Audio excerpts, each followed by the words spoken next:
अस्सलाम वालेकुम रहमतुल्लाहि व बरकातुहू। वेलकम टू हसीन इलेक्ट्रॉनिक्स। दोस्तों, आज की वीडियो में हम बात करेंगे स्मार्ट बैटरी चार्जर, जो कि दो सीरीज़ बैटरी को चार्ज करता है एट ए टाइम। आप इससे सिंगल बैटरी भी चार्ज कर सकते हैं, टू बैटरीज को भी चार्ज कर सकते हैं। ये स्मार्ट बैटरी चार्जर है और इसको आप एज अ पावर सप्लाई भी यूज़ करते हैं। अगर ये स्विच इस पर लगा हुआ है, अगर इस स्विच को हम ऑफ़ कर देंगे, इस पोजीशन पे कर देंगे तो इसको as a power supply use करेंगे। यहाँ पे कर देंगे तो बैटरी चार्जर यूज़ करेंगे। ये इसके आउटपुट टर्मिनल है, पॉजिटिव और नेगेटिव। चलें इसको देखते हैं। इस वीडियो में मैं जस्ट आपको इसकी लोकेशन और इसका सेटिंग बताऊंगा। नेक्स्ट वीडियो में हम इसको डिटेल इसका सर्किट पढ़ेंगे। इस वीडियो में जस्ट आपको लोकेशन और कैसे आपने इसको चेक करना है। तो सबसे पहले अगर देखिए तो यहाँ पे हमें देखने को मिलता है इनपुट पावर कनेक्टर। इसके साथ देखें तो फ्यूज़ है, फ्यूज़ के साथ देखें तो दो कंपोनेंट लगे हुए हैं। कैपेसिटर है जो कि ग्राउंड के लिए है और यहाँ पे वोल्टेज अरेस्टर है। इससे आगे देखें तो इंडक्टर और यहाँ पर कैपेसिटर है, ड्यूल लाइन फ़िल्टर है। इसके आगे देखिए तो एक रजिस्टर लगी हुई है, तो RLC फ़िल्टर बन रहा है। यहाँ पे देखिए तो बैटरी ब्रिज रेक्टिफायर है।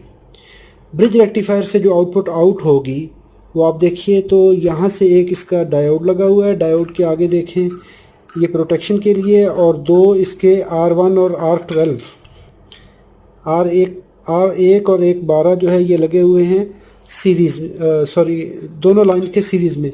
और ये क्या कर रहे हैं, कैपेसिटर्स को चार्ज करवाएंगे। इस बैटरी चार्जर में दो कैपेसिटर यूज़ किए जा रहे हैं जो कि 250 वोल्ट के हैं।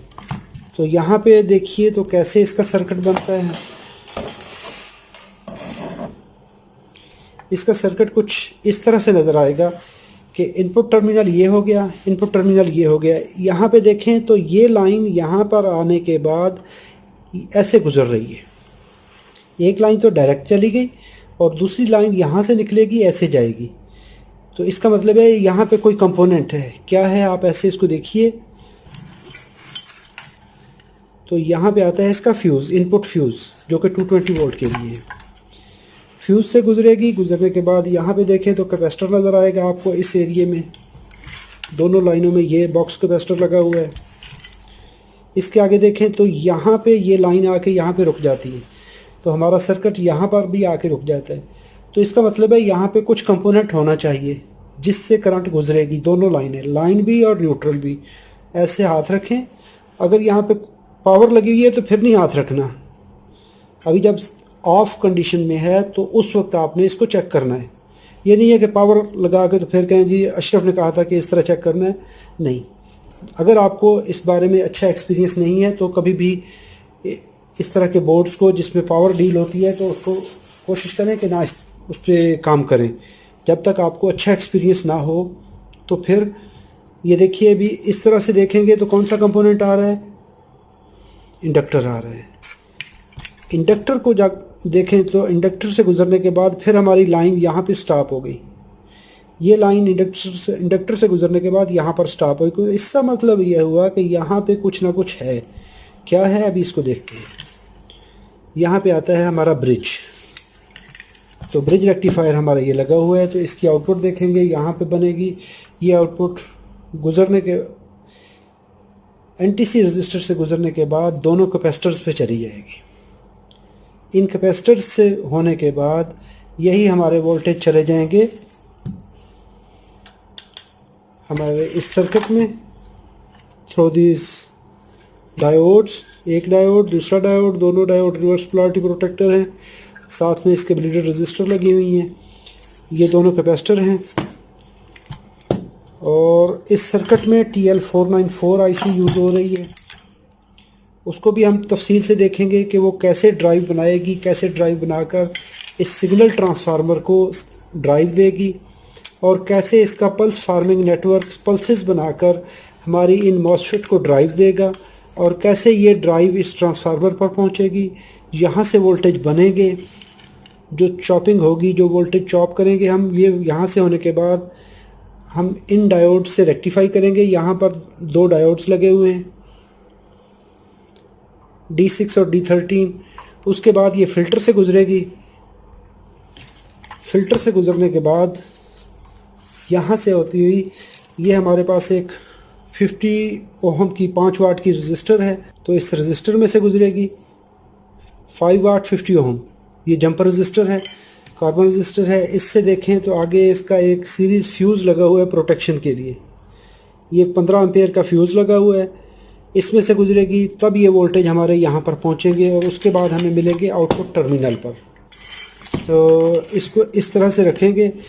तो ये इसकी एन टर्मिनल रेगुलेशन सेंस है। यहाँ से सेंस होने के बाद ये वोल्टेज, यहाँ पे हमारे पास 3 किस्म की आईसीज लगी हुई हैं। वोल्टेज कंपैरेटर लगा हुआ है, ये सेंस करेगा बैटरी लेवल कितना है और कौन सी बैटरी लगी हुई है। 24 वोल्ट है, 26 वोल्ट, 24 वोल्ट है, 12 वोल्ट है। इसके बाद यहाँ पर 2 इसकी आईसी लगी हुई हैं, 339 LM339 लगी हुई हैं, ऑपरेशनल एम्पलीफायर हैं। इनको भी हम देखेंगे। TL494 लगी हुई है। हम ये देखेंगे कैसे ये ड्राइव लेकर इन 2 ट्रांजिस्टर को ड्राइव देगी। ये ड्राइव इस ट्रांसफार्मर को ड्राइव करेगी। यहाँ से इसकी आउटपुट बनने के बाद यहाँ पर मॉसफेट ड्राइव करेगी। तो ये हमारा लूप इस तरह चलता रहेगा। इसको हम अपनी नेक्स्ट वीडियो में इंतहाई डिटेल से देखेंगे। आज की वीडियो में जस्ट इसका आपको सर्किट का मैं बताना चाह रहा हूँ। अभी ये मेरे पास चार्जर आया है ख़राब होकर के, इसकी आउटपुट वोल्टेज नहीं है। तो इसको हमने देखना है अभी कि इसका सर्किट का पाथ क्या बनेगा। सिर्फ आज की वीडियो में मैं सिर्फ इतना ही बताऊंगा। सबसे पहले ये देखिए, मैंने एक सीरीज़ लैंप बनाया। ये मैंने एक पावर केबल ली, ग्राउंड लाइन को और न्यूट्रल को डायरेक्ट गुजार दिया। फेज़ वाली लाइन जो थी वो इस होल्डर में दी, होल्डर से आउट हमने ये ले ली और यहाँ पे एक लैंप लगा लिया। तो इसका मतलब है जो करंट आएगी वो यहाँ से होने के बाद, इसमें से गुजरने के बाद फिर हमें इस केबल के आउटपुट एंड पे मिलेगी। तो ये हमारा यहाँ पे ये एंड आ गया। तो हमने इसको सीरीज़ में कर दिया लैंप को। सबसे पहले ये आपको फिर मैं बता रहा हूँ कि अगर आपने इलेक्ट्रिकल सिस्टम के बारे में आपको जानकारी नहीं है, तो बहुत ज़्यादा अगर आप इसमें कॉन्फिडेंट नहीं है तो कभी भी रिस्क वाला काम ना करें। रिस्क जो है ना वो इंसानी जान सबसे कीमती है। मल्टीमीटर लीजिए। सबसे पहला काम जब भी हमने करना होता है तो हम क्या करते हैं, इनपुट फ्यूज़ चेक करते हैं, इनपुट रेजिस्टेंस चेक करते हैं। कंटिन्यूटी पे रखें। सबसे पहले आप फ्यूज़ को मॉनिटर कर लें कि आया उसमें, ये आपका सबसे पहला काम है। फ्यूज़ चेक हो गया, इसका मतलब फ्यूज़ ठीक है, तो रेजिस्टेंस पे रखें और इनपुट टर्मिनल पे लगा दें। अगर आपको ये देखें तो 519 520 के ये रेजिस्टेंस मिल रही है। अगर ये रेजिस्टेंस मिल रही है तो ठीक है। अगर यहाँ पे आपको बीप मिलती है, कंटिन्यूटी मिलती है, रेजिस्टेंस आपको 1-2 मिलती है, तो उसका मतलब है कि वहाँ पे कुछ शॉर्ट सर्किट है। तो उसके लिए आपको केयर की ज़रूरत है कि वहाँ पे आपने पहले शॉर्ट सर्किट ढूंढना है कि जी शॉर्ट क्यों है। तो यहाँ पे शॉर्ट नहीं है, इसका मतलब है कि हमारा सर्किट सेफ़ है, हम इसको पावर अप्लाई कर सकते हैं। चलें जी, हम इसको पावर अप्लाई करते हैं। अच्छा देखिए, अभी सीरीज़ लैंप लगाने का फ़ायदा क्या हुआ कि जो सीरीज़ लैंप लगाया, अगर इस सर्किट के अंदर किसी किस्म का शॉर्ट सर्किट होगा, फॉर एग्ज़ाम्पल इस सर्किट के अंदर कोई शॉर्ट सर्किट है, आप फ्यूज़ लगाते हैं, फ्यूज़ उड़ गया, आपने नया लगा दिया तो वो फिर उड़ जाएगा। बजाय इसके कि वो फिर डैमेज हो, आप सीरीज़ लैंप लगाओ। किसी किस्म की शॉर्ट सर्किट के अंदर हो या हमारी गलती की वजह से, जब आप काम करते हैं तो काम करने की वजह से भी गलती होती है। आपने डायोड सीधा लगाना था, आपने उल्टा लगा दिया, वो रिवर्स हो जाएगा, शॉर्ट हो जाएगा। तो उससे बचाने के लिए आप क्या करेंगे, कोशिश करिए कि सीरीज़ लैंप लगाएं। देखिए उसने एक दफ़ा थोड़ा सा ऑन हुआ, हमें पता चल गया कि जी उसने करंट ली है, कैपेसिटर चार्ज हो गए, अभी नॉर्मल करंट पे आ गया। तो अगर ये सिस्टम अगर ओवर करंट लेगा तो फिर क्या करेगा, परेशानी करेगा। फ्यूज मल्टीमीटर को रखा एसी पर, इनपुट टर्मिनल को चेक कर लीजिए, 233 वोल्ट आ गए। इसी तरह एक लाइन को आपने क्या किया, इसी लाइन को चलाएं, यहाँ पर आकर रोक लें। ये मैंने यहाँ पे रख लिया। अभी यहाँ पे मुझे क्या कितने मिले, 232। इस फ्यूज़ को देखें तो ऐसे आप गुजारें, यहाँ से गुजरे यहाँ पर आए। तो अगर ये फ्यूज़ की आउटपुट टर्मिनल पे आपको वोल्टेज मिल रहे हैं तो इसका मतलब है कि फ्यूज़ काम कर रहा है। आगे चलते आइए, यहाँ पे हमें वोल्टेज मिल गए, तो इसका मतलब है कि ये लाइन पीछे से क्लियर है। आगे देखिए, यहाँ पर मिल गए। आगे आ गया हमारा ब्रिज रेक्टिफायर। तो ब्रिज की इनपुट पे हमें वोल्टेज पहुँच गए। इससे आगे चेक करना है हमने डीसी वोल्टेज। जब ये इन कंपोनेंट्स पे से गुजरेंगे तो अगर ये कैपेसिटर 2 लगे हुए हैं तो इसका मतलब है कि वो सीरीज में लगे हुए हैं। डीसी पे रखिए मल्टीमीटर को और यहाँ पे कर लीजिए चेक, तो 160 वोल्ट 162 वोल्ट मिल रहे हैं। ये पहला कैपेसिटर है हमारा मेन डीसी कैपेसिटर। इसके बाद ये दूसरा कैपेसिटर है। ये दोनों कैपेसिटर सीरीज में हैं, तो इसका मतलब हुआ कि जो वोल्टेज ब्रिज की आउटपुट है वो दोनों पे डिवाइड हो जाएंगे। तो इसको आप चेक कैसे करेंगे? पहले कैपेसिटर का ग्राउंड, दूसरे को नहीं चेक करना, तीसरे कैपेसिटर के एंड पे चले जाएं। तो जो आपकी डीसी वोल्टेज हैं वो आपको मिलने चाहिए। 324 वोल्ट आ रहे हैं, तो ये इसका मतलब है ठीक है।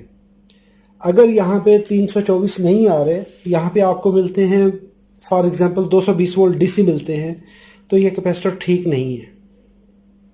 अगर कोई कैपेसिटर इनमें डैमेज होगा तो आपको वहाँ पे 220 वोल्ट मिलेंगे, क्योंकि वो कैपेसिटर चार्ज ही नहीं कर रहा। जो वोल्टेज आए थे, जो आरएमएस वैल्यू बनती है उनकी, वो डायरेक्ट ब्रिज ने रेक्टिफाई किए, आरएमएस वैल्यू सेम आपको वहाँ पे मिलेगी। तो कैपेसिटर अगर ये आपके ख़राब होंगे तो आपको 220 वोल्ट मिलेंगे इस पॉइंट पर, दोनों कैपेसिटर के एंड पर। 324 नहीं मिलेंगे। आप ब्रिज चेक करते हो, ब्रिज भी ठीक है, सारा कुछ पीछे ठीक है, तो कहते हो वोल्टेज यहाँ पे कम मिल रहे हैं, तो इसका मतलब ये हुआ कि ये कैपेसिटर ख़राब है।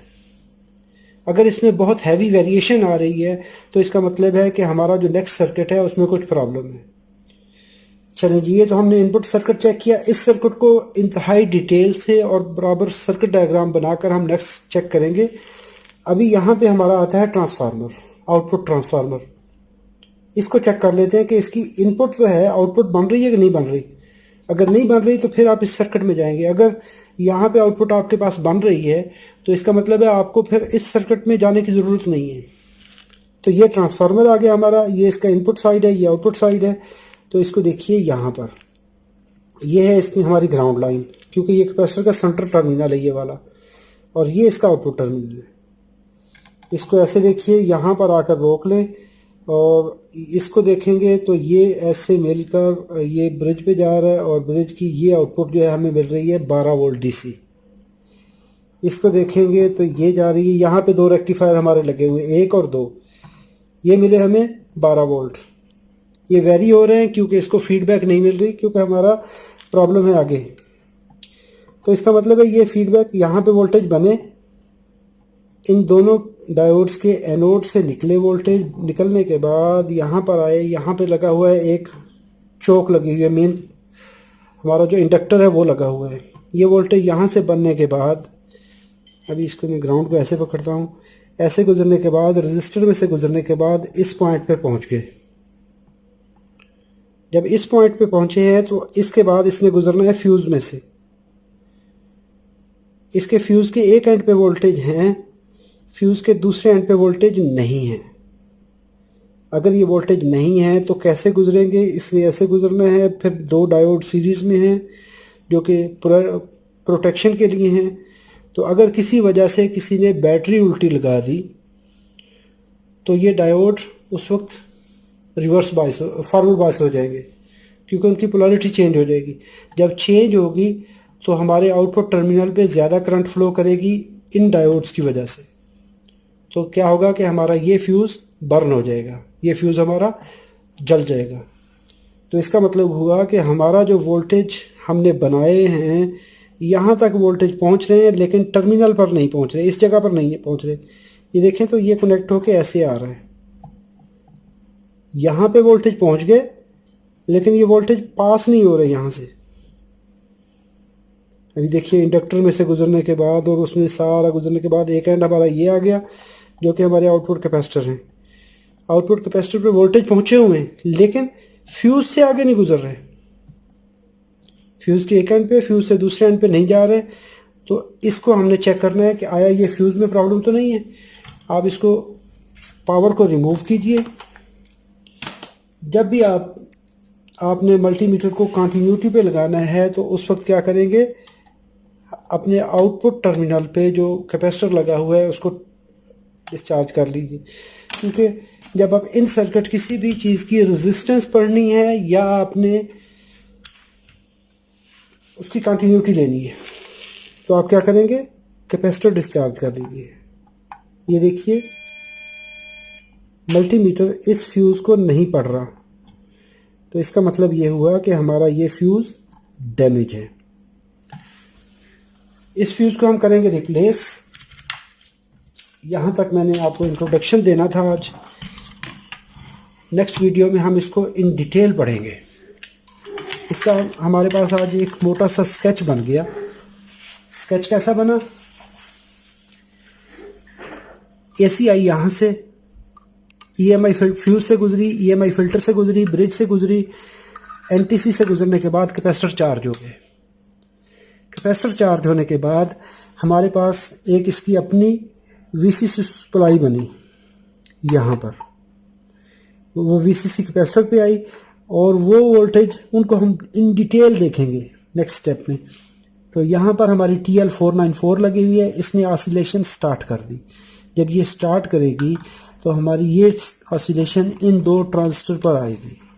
यहाँ पर आने के बाद सिग्नल ट्रांसफार्मर ने वोल्टेज दिए। ये वोल्टेज, ये हमारे पास रेजिस्टर और डायोड लगे हुए हैं इन पैरेलल, दो सेट में यही लगे हुए हैं इनके गेट पर।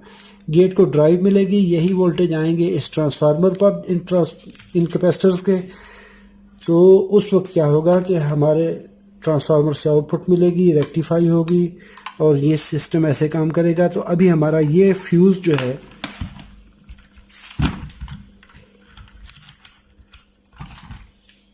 हमारा ये फ्यूज़ डैमेज है।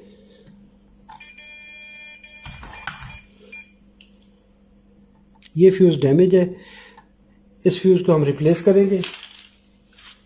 तो इंशाल्लाह हमारा इस चार्जर ठीक हो जाएगा। फिर इसकी हम रेगुलेशन चेक करेंगे। ये एन टर्मिनल रेगुलेशन नहीं, ये टर्मिनल रेगुलेशन है, यहाँ पे चेक करेगा।